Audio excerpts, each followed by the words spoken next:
Boa tarde, amor, amores, doutora. Um calor nessa cidade, verdade. Eu tava falando pra minha mãe agora, eu nunca vi os termômetros da cidade de São Paulo, na capital, registrarem 40 graus. Tem uma música, né? Rio, 40 graus, cidade maravilha. Verdade. Na época que eu morava no Nordeste, eu vi os termômetros 38 na cidade ali, no Recife mesmo, né? Que eu morava na Boa Viagem. Verdade. Então, assim, aqui tinha aqueles termômetros na orla, então marcava 38. Em Porto de Galinhas, muitas vezes, né? Às vezes até a Lara ia comigo, marcava 39. O mais quente que eu já vi na minha vida no Nordeste foi 42 nas dunas de Mangue Seco, na Bahia, né? Porque ali era só areia, verdade, aí aquele oásis, depois aparecia o mar, né? Mas o Nordeste, ele tem aquele vento, né? Aquele vento que é tanto que chamam de donas móveis, né? Por causa que elas mudam de direção, justamente por causa do vento. Aqui em São Paulo é calor de verdade, não dá esse vento, né? Tipo, é 40 graus de misericórdia, verdade. Bom, é, eu coloquei, né, os vídeos que eu falei sobre ontem, sobre os shows. Galera, foi um mundo novo para minha pessoa. É verdade, né? Eu era uma pessoa muito emitona, eu era uma pessoa muito presa na vida. Eu não conhecia, eu falo, conhecia o mundo, né? Foi justamente conhecer as coisas, né? Ganhar experiência na vida, ter responsabilidades, né? Morar no Nordeste foi uma coisa muito diferente para minha pessoa. É verdade, né? Sair da saia da minha mãe, né? Sair daquele meu mundo foi algo que foi surpreendente para minha pessoa e justamente para todos, né? A minha volta, o meu mundo, a minha família, porque eu era muito submissa, verdade, eu era muito dependente emocional. Então por isso que eu fico muito pé da vida quando eu vejo as pessoas falar, você não anda para frente, poxa, como não? Né? Foi uma mudança radical, de verdade. E infelizmente, como eu estava falando para minha mãe aqui, veio essa porcaria desse acidente em 2018 e depois a Covid, né, que deu bela de uma travada no meu tratamento, mas nada que não deu para resolver. Por isso que eu falo, a medicina ela é fantástica. Deixe os médicos trabalharem, deixe os médicos fazerem as coisas que têm que serem feitas. Né? Parem de se intrometer ou de não acreditar. Quando você tem um problema, você não deve desistir nunca. É verdade, você não deve se diminuir nunca perante aos outros. Se você não tem algo ali sério, algo determinado na sua vida, é verdade que um médico te dá um diagnóstico, ó, você não vai poder mais fazer isso, você não vai poder mais fazer aquilo, você não está habituado, como você não está apta para fazer isso, para fazer aquilo outro. Mesmo assim, se você tiver um dia uma situação dessa na sua vida, sempre saiba que tudo tem uma forma. Nada na sua vida é perdido e nunca deixa ninguém te diminuir. Seja superior, seja chefe, seja família, seja amigo, seja quem for. É verdade, porque você é capaz. Eu sempre falei e eu mostrei isso para todo mundo, né? E o meu livro ele diz exatamente isso, né? Uma mulher submissa que não conhecia nada, só saía de casa, né, acompanhado pelo relacionamento ou com minha mãe. Para minha pessoa, ir morar em outro estado foi algo que eu sofri muito, é verdade, né? Eu já contei aqui no vídeo, eu conto isso muito no livro. Quando eu me dei de conta que eu tinha ido embora daqui de São Paulo, eu estava num quarto muito pequeno, do tamanho do meu banheiro hoje, basicamente. Né? Só cabia minha cama e um armário de uma porta. Mal cabia eu e as minhas malas. Eu não tinha lar ainda. É verdade. Né? Eu tinha uma janelinha pequena que eu olhava ali, era na Madalena. Eu olhava a parada do ônibus, era do lado do mercado da Madalena, como eu falo no livro, né? E o Nordeste, ele escurece mais cedo do que aqui em São Paulo. Também ele amanhece mais cedo. Então dava umas 20 para 5 já estava começando a escurecer.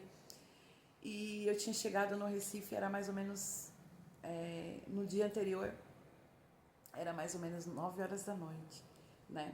E aí eu cheguei, conheci um pouquinho ali, né? A Gislaine foi me buscar no aeroporto, a gente comprou algo para comer e eu fui pro quarto. Quando eu sentei na cama era mais ou menos meia-noite e pouco, aquilo me veio, caiu a ficha. Eu saí de casa, eu tô morando longe. Sabe o que é morando longe? Eu tô morando longe que é tão longe que eu tenho que pegar avião pra vir. Aí, sabe quando cai a ficha, fala assim, caraca, pra eu ver minha mãe vai ter que pegar avião pra vir. É verdade, custa caro, né? Então foi quando o choro, né? Aquele choro, verdade, aquele choro sem parar a noite toda. Eu contei isso pro amor aqui uma vez, verdade. Aquele choro que de doer mesmo, sabe, quando cai a ficha mesmo e fala, caraca, é verdade, né? Então por isso que eu falo, essa parte da minha vida, essa parte do meu livro, ele é muito importante. Foi uma determinação, foi um medo. E no escuro, porque eu conheci a Gislaine por um aplicativo como é o Airbnb hoje. Na época tinha outro nome, se eu não me engano era o mesmo aplicativo, mas na época tinha outro nome, né? E foi no escuro, né? Eu cheguei lá, ela estava lá no aeroporto me esperando e realmente tudo aquilo existia, né? E foi uma nova fase. Então, quando aconteceu o acidente e aconteceu tudo isso da Covid, foi uma nova fase para minha pessoa também. E isso a gente fica muito triste, né? De ver essas pessoas fazendo maldade, pessoas ruins, pessoas com corações ruins, pessoas que não encerram, que não deixam, que mantém-se nesse tipo de relacionamento, né, que aborrece pessoas saudáveis. Porque é impossível, galera, eu passar por tudo que eu passei na minha vida e, e eu não ser saudável. A minha médica não realmente não vê que o que eu estava vivendo, tanto que ela vê nos mundos profissionais, todas as vezes que eu saí dos trabalhos. Por quê? Porque a influência desse mundo doente, né, dentro dos ambientes de trabalho, atrapalhando o trabalho e atrapalhando a minha vida pessoal saudável, né?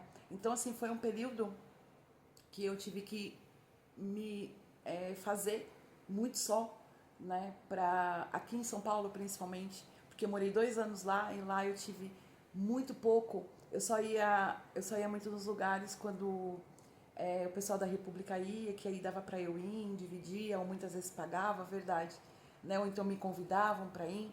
Agora aqui em São Paulo não, quando eu comecei a trabalhar, que eu comecei a ir em museu, comecei a ir nas pracinhas, comecei a ir nos parques, nos shows ao ar livre, a conhecer São Paulo de verdade, porque eu era submissa, eu não conhecia nada aqui, né? Eu era uma ermitona mesmo, né? Enfim, eu trabalhava fora, né? E, enfim, então, isso tudo eu tive que fazer sozinha aqui em São Paulo, justamente pela independência emocional, para saber, para andar sozinha, para saber ali, para pegar um ônibus, para pegar um metrô para trabalhar. Isso foi uma coisa porque a gente está falando de São Paulo, que é uma capital gigante, né? Uma mulher que, tipo, é a mesma coisa, abriu a caixinha, tirou ela e colocou ela ali e falou, vai, né? Como foi no Recife, né? Mas o Recife era pequeno, né? Ali, a cidade em si era pequena.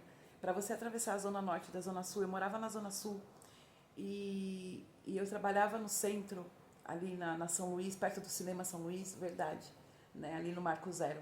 Ou seja, então, eu da Zona Sul de Boa Viagem para o centro do Recife é tipo 15 minutos de ônibus. Aqui de São Paulo é uma distância gigante, né? A gente muitas vezes tem que pegar ônibus e metrô. Então, ou seja, foi tudo uma experiência muito nova para minha pessoa que estava saindo de uma relação muito doente, onde eu era muito presa, né? Então tá aí, né? Então por isso que todo mundo fica muito, muito revoltado de ver essas situações em trabalhos, de ver essas situações na minha vida pessoal, verdade.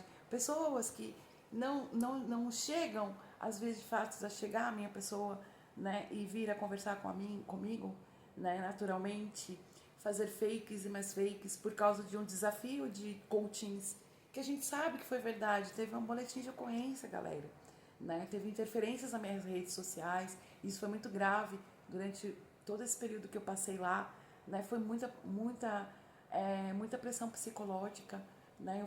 Eu fiquei muito adoecida, então por isso, né? Então se cuidem, é verdade. E é isso, e sempre acreditem em vocês. Eu falo muito no meu livro, acreditem sempre em vocês, que sempre vai dar certo, porque eu não uso que vai dar certo, eu não gosto dessa palavra vai dar certo, Eu gosto da palavra já deu certo. Verdade, isso é muito importante. Eu sempre ouvi de vários superiores meus, até de superiores que, né, como eu falo, que eu tive esse problemaço aí com a tal da Janaína, eu sempre ouvi até mesmo dela, ela falava pra mim, poxa, você é uma pessoa otimista, que você tá sempre ali, né, não, você sempre acredita, porque é assim que funciona. A minha vida, se eu não acreditasse, principalmente depois de tudo que eu passei, se eu não acreditasse de que eu era capaz, ninguém ia fazer eu ser capaz, a não ser eu mesma. Então é isso que a gente fala, né? Você dá as ferramentas todas ali para a pessoa, é verdade. Você pode ter a maior assessoria médica, melhores médicos do mundo, do planeta, né, te assistindo. Mas se você, dentro de você, você não acreditar que você é realmente capaz, que você vai conseguir, que você vai chegar àquilo que você almeja, não adianta. Né? E eu falo, eu sou uma mulher realizada, todos esses quesitos, porque em tudo que eu me determinei a fazer, foi muito sofrido, mas eu cheguei aonde eu queria, o meu objetivo. Né? E eu bato no peito, eu sou saudável, né? Eu mereço ter um trabalho bom, eu mereço ter uma relação boa, né? Eu lutei para isso, né? É verdade. E eu mereço não ter essas pessoas malvadas no meu mundo, porque é tudo muito novo, né? E o novo de verdade, né? Tipo, de ir num lugar e ficar. Eu me lembro uma vez aqui em São Paulo, que eu fui na Casa dos Artistas, é verdade, lá no centro, eu fiquei parada vendo as fotos ali em frente à Casa dos Artistas. Tem um monte de retratos de artistas famosos, né? E também no Teatro Municipal aqui em São Paulo, eu fiquei parada mais de 10 minutos, galera, olhando aquele monumento. Poxa, mas você é daí? Verdade, eu sou daqui, mas eu não ia, eu não fui, não conhecia. Mercado da Cantareira, comer o pão com mortadela, verdade. Eu fui, eu devo ter ido com meus pais, com a minha mãe, verdade, mas depois desse mundo todo novo, pensa no prazer de comer um negócio desse tamanho, com quase 1 quilo de mortadela. Aquilo é uma coisa assim, pô, Fabiana, você é maluca. Você tá falando de um pão com mortadela, comer no mercado. É, galera, pra mim a pessoa é novo, tudo novo, entendeu? Então é isso. Então, um beijo e que calorão em São Paulo, verdade. Um beijo no coração e até mais. Tchau, gente. Tchau, amor, amores. Tchau, doutora.